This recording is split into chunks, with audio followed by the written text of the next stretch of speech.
নমস্কার, আমি কবিতার কলতান থেকে আমার চ্যানেলে সবাইকে স্বাগতম। বড়দেরকে প্রণাম জানিয়ে ছোটোদেরকে অনেক অনেক আদর আর ভালোবাসা জানিয়ে আমি চলে এসেছি হ্যাশট্যাগ আমরা সকলের আজকের বিষয় নিয়ে।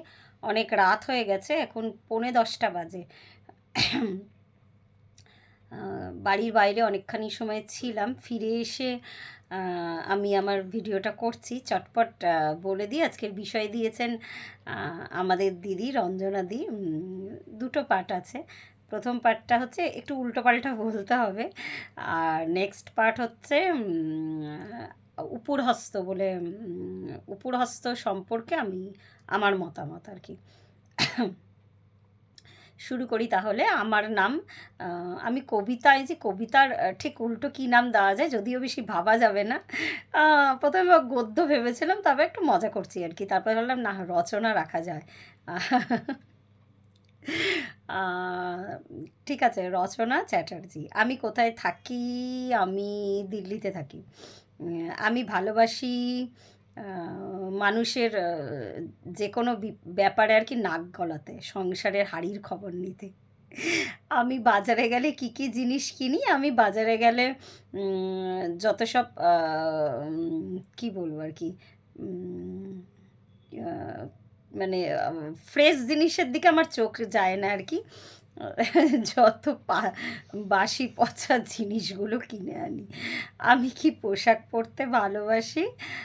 আমি, এটা আমার একটু অসুবিধা হচ্ছে বলতে। আমি সব ধরনের পোশাকই আসলে ভালোবাসি পরতে। কি বলবো, যেটা আমি ভালোবাসি না, খুব বডি রিভিলিং ড্রেস হয়তো আমাকে মানায় না। আমি বলবো না যাদেরকে মানায় তারা না পড়ুক, আমাকে মানায় না বলে আমি ভালোবাসি না। এটা গেল।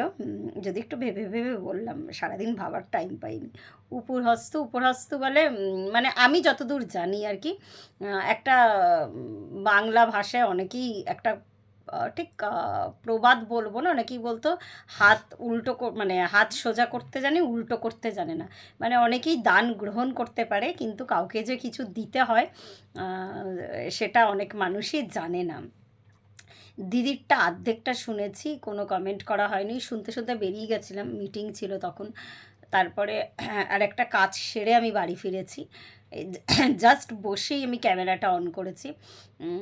অর্ধেকটা শুনে যেটা বুঝলাম, যে দিদি এখানে পুরোটাই কারোর সম্পর্কে লেনদেনের কথা বলেছে। মানে কাউকে যদি পুরোটা, মানে আমি যতটা শুনেছি আর কি, কাউকে ধার দিলে আর কি এমন ক্যাপাসিটি রেখে ধারটা দাও যাতে সে যদি তার কথার খিলাপ করে, মানে আরও টাইমটা এক্সটেন্ড করে, যাতে তোমার দিক থেকে মানে তাকে বারবার রিমাইন্ডার মানে না দেওয়া, সেরম কিছু দিদি বলতে চেয়েছে, যদি আমি পুরোটা শুনিনি। তো আমার কাছে উপরহস্ত মানে এরকম ধার আমিও মানুষকে দিয়েছি। এমন বলবো না যে কাউকে বলিনি যে টাকাটা ফেরত দাও বা কিছু, সেটা অনেকটা টাইম দেখে বলেছি। আগে একটু ধৈর্যটা কম ছিল, এখন যত বয়স হয়েছে সাংসারিক ক্ষেত্রে আস্তে আস্তে একটু একটু করে বড় হচ্ছি, তখন আরও বেশি আমি মানুষের পরিস্থিতি বুঝতে পারি। ইভেন আমার যতই সমস্যা থাক না কেন, যদি দেখি তার দিতে খুব একটা প্রবলেম হচ্ছে, বা এমনও মানুষ আছে না যারা ইন্টেনশনালি দেয় না সেই টাকাটা, আমি দিদির কথা সূত্র ধরেই বলছি, তো তখন আমি দুবার একবার রিমাইন্ডার দিই। আর আমি এমনই অ্যামাউন্ট, মানে আমি আমার সীমিত, মানে একদম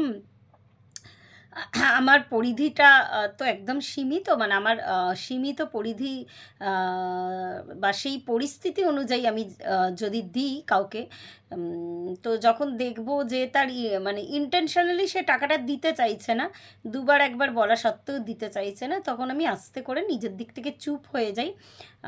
এরকম বহু ক্ষেত্রে হয়েছে, যারা প্রাইভেট টিউশন করায় তারা এই অভিজ্ঞতার সাথে অনেক যুক্ত আর কি। অনেক সময় লাস্ট মান্থের মাইনে পাওয়া যায় না, এরকম একটা ব্যাপার থাকে আর কি। অনেকে করে, সবাই করে না। তো একবার হয়তো রিমাইন্ডার দিই, বা বড়জোর দুবার দিই, তারপরে কিন্তু আমি চুপ করে যাই। আমার কিন্তু মনে হয় যেন থাক, সম্পর্কের তিক্ততা বাড়ানোর থেকে চুপ করে যাওয়াটা ভালো। মানে এটা একদম আমি আমার নিজের পরিস্থিতি বললাম। এবার বাকিদের পরিস্থিতি আলাদা, তারা কতটা অ্যামাউন্ট দিচ্ছে বা কী পরিস্থিতিতে দিচ্ছে তাদেরটা আমি বলতে পারবো না, আমি আমার নিজস্ব কথাটা বললাম। আর আরেকবার আমি বলি, আমি মানে এটা ঠিক বলতে গেলে বারবার আমার সেই ইগো সেলফে ভেবে নেয় আর কি অনেকে। আমি যতদূর চেষ্টা করি আমার জীবনে, আমি নিজে এতটা কঠিন পরিস্থিতিতে দাঁড়িয়ে থাকা সত্ত্বেও আমার মনে হয় যে গ্রহণ করার থেকে দান করার আনন্দ কিন্তু বেশি। দান মানে সবসময় টাকা পয়সার দান না, দান অনেক কিছুর হতে পারে। সবথেকে বড় দান আমার মনে হয় শিক্ষা দেন দান বা জ্ঞান দান, সেটা কিন্তু অপার্থে যাতে অপাত্রে যাতে দান না হয়। যার দরকার নেই তার কাছে দু একটা জ্ঞানের কথা শুনিয়ে এলাম, বা তাকে দু চারটে শিক্ষণীয় বিষয় নিয়ে বলে এলাম, সে মানে পুরোটাই ওয়েস্টেজ হয় আর কি।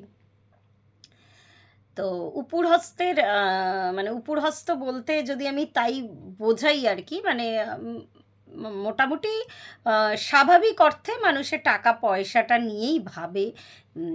তো এই ক্ষেত্রে আমি বলবো আমার যতটা সামর্থ্য আছে, আমার আমি যতটা পারি, এমনকি এমনও পরিস্থিতি যাচ্ছে এখন আমার, আমি নিজে না পারলে আমি হাজব্যান্ডকে বলি যে কারোর কিছু সাহায্যের দরকার বা কারোর জন্য আমার খুব মন চাইছে কিছু করার।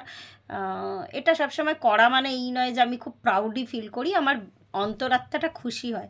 আমি কিন্তু ওর কাছে আবদার করি। আমি সেই দিনই বলছিলাম আমি কারোর মানে আমার হাজব্যান্ডের থেকেও খুব একটা আবদার করি না, অনেক সময় না আমি নিজের জন্য কিন্তু করি না। আমি অনেক ক্ষেত্রে আমি যেমন আজকেও আমি একটা জায়গায় গেছিলাম, ওর থেকেই টাকা নিয়ে গেছিলাম, আমার একটা দরকার ছিল আর কি যাওয়ার একটা জায়গায়। পরে আস্তে আস্তে আমি রিভিল করব, সেখানে একটা মেম্বারশিপ দেওয়ার ব্যাপার ছিল।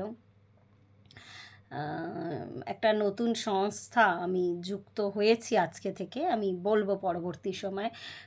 সেই মেম্বারশিপের টাকাটা আমি ওর থেকে নিয়ে গেছি কিন্তু। তো আমি নিজের জন্য আমি সত্যি বলছি আমার নিজের মানে কি বলবো, নিজের জন্য যতটা, এটাও আমার নিজের জন্য হয়তো পারতপক্ষে চাওয়া, কারোর জন্য কিছু করতে পারলে না আমার ভীষণ ভালো লাগে। তো এটাই আমার মনে হয় মানে এটাই হয়তো উপরহস্তের মানে কি বলবো, উপরহস্ত বলতে হয়তো এটাই বোঝায় যে ইভেন আমরা মানে আমি যদি একদম পুরোপুরি টাকা পয়সার দিক থেকেও বলি, আমার আমরা অনেক ক্ষেত্রে দেখি যে অনেক বন্ধু এক জায়গায় মিট আপ হলে যে আমরা মোটামুটি আর কি এক একজন এক একটা দায়িত্ব নিই আর কি, যে এটা করবে ওটা করবে, মানে এরকম একটা ব্যাপার থাকে আর কি, যে স্বযাচিতভাবে আমরা অনেক সময় মানে একসাথে আর কি আনন্দের জন্য বা একসাথে মিলিত হলে অনেক কিছু করি। আবার এমনও মানে ইয়েতে দেখা গেছে আর কি, এমনও অনেক ক্ষেত্রে দেখা গেছে যে কেউ কেউ থাকেন আর কি, মানে মানে এটা আমি একটু মজা করে বলছি আর কি, তারা অনেক সময় না মানে এই উপরহস্ত হতে চায় না আর কি। মানে আমরা অনেক ক্ষেত্রে বলি না যে ওর একটু হাত ভারী আছে, মানে এই মানে হট করে চট করে তার অনেকে আর কি খরচা করে না। তো এইগুলোই উদাহরণ আমার মাথায় এই কটাই এলো আর কি। তো উপরহস্ত হওয়া যদি টাকা পয়সার ক্ষেত্রে ধরা যায় তাহলে এটাই, যদি একটু মানে বিগ সেন্সে ধরা যায় তাহলে আমার মনে অনেক কিছুতেই উপরহস্ত হওয়া যায় কিন্তু। তো সেটা সবসময় টাকা পয়সা নয়। তো আজকে এই পর্যন্তই রইল, আমি জানি না ঠিক করে আজকে বিষয়টা গুছিয়ে বলতে পারলাম কি না। ধন্যবাদ। প্রত্যেকে ভালো থাকবেন, পরিবারের সকলকে ভালো রাখবেন।